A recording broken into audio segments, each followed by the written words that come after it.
এক সময়ের চরম সংকটে থাকা একজন মানুষ তিনি, যার নাম উচ্চারণ হলেই আলোচনায় আসে নতুন বাংলাদেশ বিনির্মাণের স্বপ্ন। জীবনের নানা প্রতিকূলতা পেরিয়ে যিনি আজ পরিচিত মুখ, তিনি উসমান হাদী।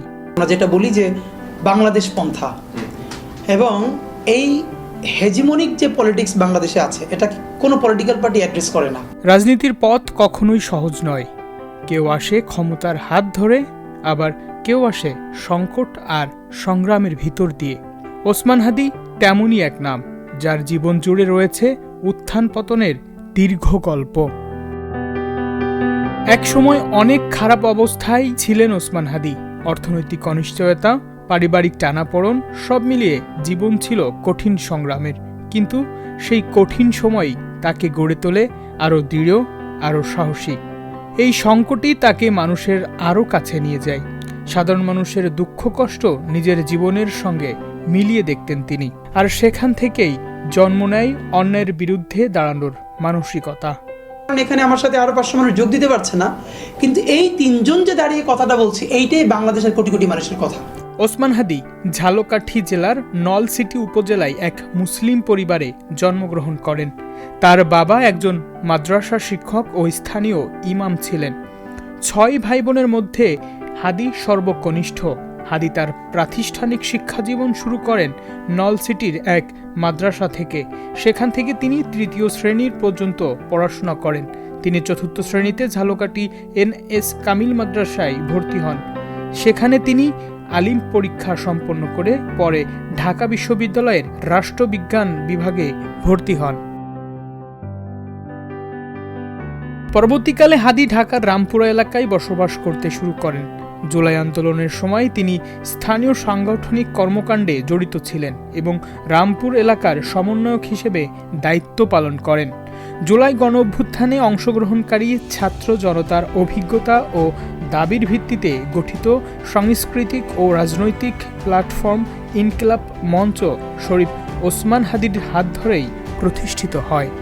2025 সালে আওয়ামী লীগকে সন্ত্রাসী ও রাষ্ট্রদ্রোহী সংগঠন হিসেবে নিষিদ্ধ করার দাবিতে ন্যাশনাল অ্যান্টি ফ্যাসিস্ট ইউনিটি ব্যানারের অধীনে যে দেশব্যাপী আন্দোলন গড়ে ওঠে, সেখানে ইনকিলাব মঞ্চ অন্যতম অংশগ্রহণকারী সংগঠন হিসেবে সক্রিয় ভূমিকা রাখে। সংগঠনটির ঘোষিত লক্ষ্য হল সমস্ত আধিপত্যের বিরুদ্ধে দাঁড়িয়ে বাংলাদেশের স্বাধীন ও সার্বভৌমত্ব রক্ষা এবং ইনসাফ ভিত্তিক একটি রাষ্ট্র ব্যবস্থা গঠন, যেখানে গণতান্ত্রিক অংশগ্রহণ ও ন্যায় বিচার প্রধান মূল্যবোধ হিসেবে থাকবে।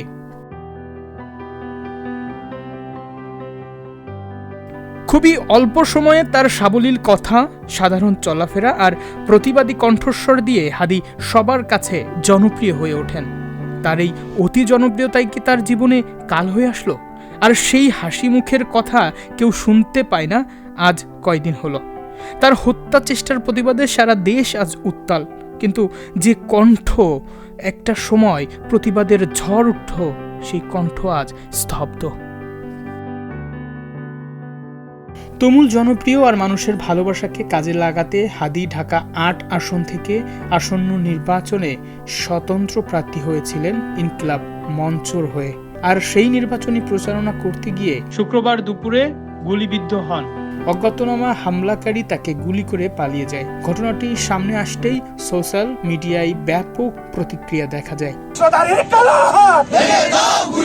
সারা দেশ জুড়ে নিন্দার ঝড় উঠে, প্রতিবাদে সারা দেশ বিক্ষোভ মিছিলে হতে থাকে।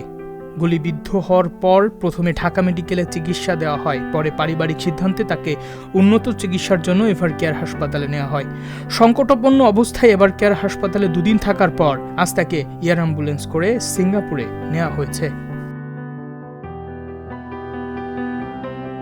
জনপ্রিয়তা, মানুষের ভালোবাসা আর প্রতিবাদী কণ্ঠস্বরকে সবসময় রাজনৈতিক প্রতিহিংসার শিকার হতে হয়। এই ধরনের রাজনৈতিক প্রতিহিংসার থেকে কি আমরা বেরিয়ে আসতে পারবো না? রাজনীতির মাঠে প্রতিপক্ষ থাকবেই, সংঘাত থাকবে।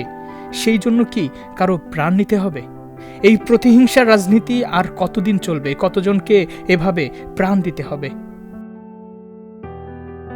রাজনীতি করলেই প্রাণ দিতে হবে, এটা মেনে নিয়েই কি আমাদের রাজনীতিতে আসতে হবে? যদি তাই হয়, তাহলে কি কোনো ভালো রাজনৈতিক ব্যক্তি তৈরি হবে? এই ধরনের প্রতিহিংসার রাজনীতি বন্ধ করা হোক। হাদি আমাদের মাঝে সুস্থ হয়ে ফিরে আসুক। তার সেই হাসি মুখে আবারও মানুষ দেখতে চাই, তার কণ্ঠে শুনতে চাই। আমি ছায়ানট, আমি হিন্দল, আমি চলচঞ্চল টমকি চমকি, পথ যেতে যেতে চকিতে চমকি, ভিন্দি আদি তেন্দল। হাদিরা অমর হোক, হাদিরা কখনো মরতে পারে না। কোটি মানুষের ভালোবাসায় ও দোয়ায় হাদি সুস্থ হয়ে ফিরে আসুক তার প্রিয় সন্তানের কাছে, যার কথা উনি বারবার বিভিন্ন গণমাধ্যমে বলেছেন। ফিরে আসুন তার পরিবারের কাছে। প্রিয় বাংলাদেশে সেই শুভকামনায় চ্যানেলের সহ সমগ্র জাতি।